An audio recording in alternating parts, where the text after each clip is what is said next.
What is the Buddhist view on intuition and its source?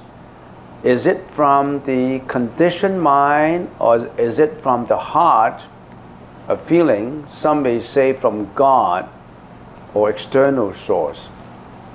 Intuition is it's about thinking, right? Intuition. We can say intuition is not without thinking. No, intuition is from thinking, right? From a cognition. And certainly it is not from the heart. Can the heart, the flesh and blood, think? How can the heart think? The heart is the bank for the circulation, for the circuitry, for the blood. The heart is not the brain. How can the heart think? So the heart is certainly not the intuition. That being said, intuition doesn't hurt without a heart. That doesn't work without a heart. If your heart fails, how can there be any intuition? So we always say no and then we say yes, so that we protect it anyway. So it's not from the heart, but its foundations from the heart. But then, what is the Buddhist view on intuition? Is it from the conditioned mind? So intuition is about cognition, right? Intuition. And intuition, I don't know how the dictionary, the Webster's dictionary or Oxford dictionary define intuition. The intuition seems to be from the hidden part of the mind. In your intuition, you think this guy is a good guy. In your intuition, you think this is a bad guy. In your intuition. But then your intuition is some in-depth thinking. All this in-depth thinking is from the mind, right? If it is from the mind, it's already biased. It's already from the seven consciousness, which is the manas, and the mano consciousness, the six consciousness. They are working in there. When the six and seven consciousnesses are working, the intuition is just your own intuition. Everybody will have a different intuition. Their intuition, Mr. A's intuition could be different from Mr. B's intuition, assuming they look at the same object. Remember that poem that we talked about before? When you went in the ancient days, not too ancient, about say 50, 60 years ago, Japan has a rich family. If people come to the family to visit, they would entertain them to tea ceremony. So their guests coming, and at the clapping of hands of the host, just that action of clapping of hands, the koi fish will come in for the feeding, because the host used to be clapping the hands, and then the koi fish would come, and then the host would, with the master of the house, would just feed the koi fish with food. So at the clap of the hands, all this, the intuition of the koi fishes, my master is coming to feed me. So they're all coming to the pond together and waiting for the food. At the clap of the hands, the birds were frightening. They thought someone is shooting up. So the birds were sort of scattered in every direction. So the intuition of the birds is at the clap of the hands, which is the same object, the same sound, somebody's going to shoot them. That's their intuition. At the clap of the hands, the mates are coming up, serving the tea. They're taking all this tea pots and all this tea leaves and coming out. That's the same clap of the hands. The intuition of the maid serving the servants serving the tea they'll be ready for the tea ceremony. So intuition is different from different person. So it is from the mind. It is from the conditioned mind. The maids have been conditioned to serve tea. The birds have been conditioned to get away from the shots. The fish is conditioned to get fed by food. They're conditioned. So you're from a conditioned mind. Your intuition is from a conditioned mind. And that intuition is different for different individuals. Also according to your own karma. When the ghost ram victims see a pond of water, it's not water. It's a pond of, it's a whole pool of blood that they cannot drink. When the devas, when the guardian angels, the ascension beings at the sky, at the heaven levels, when they see here a pond of crystal clear water, it is crystal. When we see water, it's water, a liquid water. So their intuitions are all different. When the fish see water, it's their habitat, it's their palace. They habitate in there. So what do you mean by intuition? Your tainted glass, see it with your own intuition. That is exactly what your consciousness is all about. Your consciousness has been conditioned, which needs to be changed. You need to spiritually transform your polluted, tainted consciousness into all enlightened wisdom. By doing that, you can get out from samsara, the retribution process. It's certainly not from the heart. Is it from God?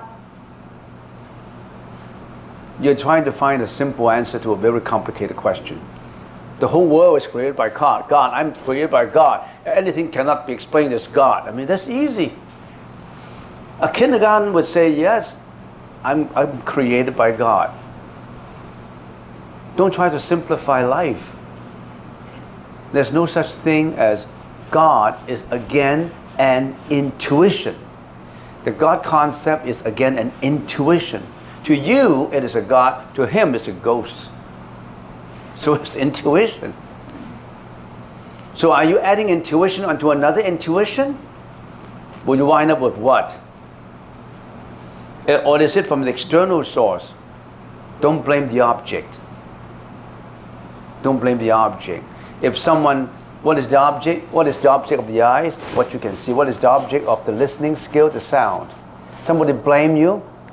That blaming words does not mean anything. But you get infuriated. You want to fight. Because you were infuriated by the dead, non-lively, few words uttered from the mouth. But you attach your intuition to those few words and you get infuriated. You want to fight. You want to get into trouble. So don't blame external source. Don't trust external source. External source is fictitious. It exists, but it's not real. It's unreal. I don't know if you are satisfied with the answer. Next question. Could you please tell us the 10 precepts that follow the 5 precepts? The 5 precepts: abstain from killing, abstaining from lying, abstain from sexual misconduct, abstain from stealing, from killing, and abstain from drinking alcohol or intoxications. So the 5 precepts. The 10 precepts: abstain from flowery language, abstain from tattletale, abstain from lying, abstain from cursing, and so on and so forth. That's easily, you can get that from Google. The 10 precepts, the Buddhist precepts, is easily obtainable from any website about Buddhism. Is there anything like a mother-teenage-daughter situation, conflict, and how to go about it? If it's a family conflict, for example, the conflict between the mother and the daughter, all kinds of conflict, you have to look at the time elements of it. And when you look at the time elements, when you look at the past, that kind of conflict may have been built up since very, very early years. Because nobody forget anything. The mother mistreating her, they always remember what happened in the past, all those bad experiences in the past, the mother or the daughter, they're always attached to past happenings. And every day they bring what the past mental afflictions and grievances to the present table and ponder on it. They're attached to them. They're always attached to the past, think about it, and get angry about it. It's been accumulated. And the problems of family members is sometimes all this conflict is built up not only of this life, it could be of previous life too. Remember, you brought forward from the karmic energy of the previous life? And maybe the daughter is coming back to get even with the mom. Maybe the daughter was the husband of her mother in this life, and the mother in this life was the wife of that husband in previous life, and they were not doing well. They were not treating each other well. Then they're coming to get even. Or the daughter is coming back to get a debt, to get a debt paid. So if the mother owned, or if the daughter owed the mother a lot of money, maybe the daughter is coming back to repay, or they're coming back to get payment. I mean, it's all unfinished business coming back. So if you want to solve the conflict, I think the most important is toleration and forgiveness. Always forgive. If whatever experiences happened in the past that were not good, miserable, forgive. Always forgive about it. When you forgive, when you open up your mind and forgive about what has been done to you wrongly, then you already have been successfully in tolerating the past experiences. Learn how to forgive. Don't accumulate your hatred. Learn how to forgive. And learn to lower your expectation on other people. You expect your mom to be like that, or the mom expects the daughter to be like that. Your expectation is too high on other people and too low on yourself. Give the compassionate forgiveness out, and whatever is given to you, learn how to tolerate it, and learn how to lower your expectation on other people. And always learn how to change yourself first. Don't expect your mom to change first. Mom, you got to be tailored to my requirement. Mom, you have to do this. Mom, you have to do that. Or on the other hand, the mother said, daughter, you have to do this. You have to do that. I mean, learn to change your own attitude first. If you change your own attitude, don't expect other people to change first. You have to be good to me first. Otherwise, I won't be good to you. Don't do that. Change your own attitude, extend your compassionate forgiveness, and learn how to tolerate. And learn not to put bad experiences in the past onto the present table and look at it and ponder on it and think about it. The past is gone. It will not come back again. But why do you have to agonize on past experiences? It's already unreal. Can you bring yesterday back? Yesterday you have been mistreated. You cannot bring the mistreatment back to today. But you brought it back habitually by thinking about it. You're agonizing on it. You are carrying yourself with the suffering. You inflict yourself with the suffering, nobody else. You brought all this agony to yourself. To yourself, not your mom. You have to distance away from that kind of attitude. Don't bring back miserable past experiences and agonize on it right now on the present table. Don't bring that onto your iPad. Like, you always try to bring your past bad memories on your iPad, look at it and think about it and get infuriated by that. That's stupidity. Because what happened has happened. You've been cheated, right? You learn the lesson. But that agony you brought back, and every time you look at it, you cry, you're infuriated. Forgive. So there are three things. Compassionate forgiveness. Lower your expectation. Change yourself first. If you change your own attitude, she will change. All right? How to go about it? I already have told you. Can you do it? Very difficult. Extremely difficult. That's why it's difficult to walk the saintly path. Some people say, I want to become a Buddha. I want to be happy. Then I said, why don't you become a monk? I can't do it. Because I still love my daughter. I still love my wife. I still want to get married. I still want to get a girlfriend. I still want to get a boyfriend. How will I come to become a monk? You have to have that breakthrough in you. It's difficult to have that breakthrough. Maybe 1 in a million. If you can break through that shell, you're free. But you cannot. Because your intuition is all tied up with whatever you think in your 7th consciousness, in your 8th consciousness, in your present 6th consciousness, all in your 5 consciousnesses. Recently there's been some kind of unrest in another part, in another country. You mean the conflict between religions? Between race? That's a very complicated question. Sometimes it's not of this present life, it could be of previous lives too. I think what I just said about the conflict between daughter and mother also applicable in here. Learn to forgive, reduce your expectation, and change your own attitude first. If you're nice to others, others will be nice to you.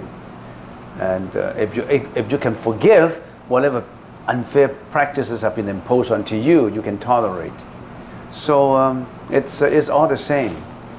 Yeah, the reason why we are in samsara, because everybody's wisdom level is different. To you, you may have that conceptual understanding that you can be more saintly than the other people. Sometimes it's very difficult. Some people cannot peer through that thick skin of ignorance. They can't get through that. No matter how difficult you try, but maybe one day, we all will be enlightened, but we don't know when. Everybody has different times of enlightenment. But it's good that all those who are sitting here, you already have begun your interest in that pursuit for spiritual transformation. Otherwise, you won't be here. The most important is to open your mind. Try to get more. Try to learn from what you see, what you listen. Just today, I mentioned that one of our Sangha members donated a cake out. It's always good to give. Giving is a very good learning habit. No people would like to give. Who would like to spend $200 to give everybody a piece of a delicious pie? I mean, nobody would. I mean, they would reserve the $200 for their own dinner or for their own meals. But it's always good to learn how to give out. The generosity, the giving, there's a lot to learn in giving. A person who can always give becomes very compassionate. According to sutras that we read, all those who are very rich in this life is because of the generosity in the previous life. They've always been giving. But that's very scientific too, very logical. For those who have been building up relationship among people, say, do you like people who are compassionate and giving? You like people like that. So if there was a guy in previous life that he gave up his whole estate to benefit millions of people, for example.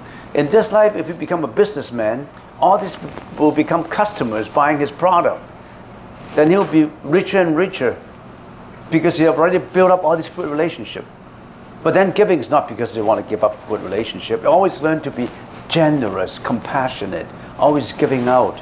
Don't always consider how much would I get, how much would I receive. Always learn to be compassionate, giving, giving, giving. That's a lesson to learn. That's a very important lesson to learn. Don't just receive, learn how to give. Give out your compassion. We say give out your love, give out your consideration. Always consider others.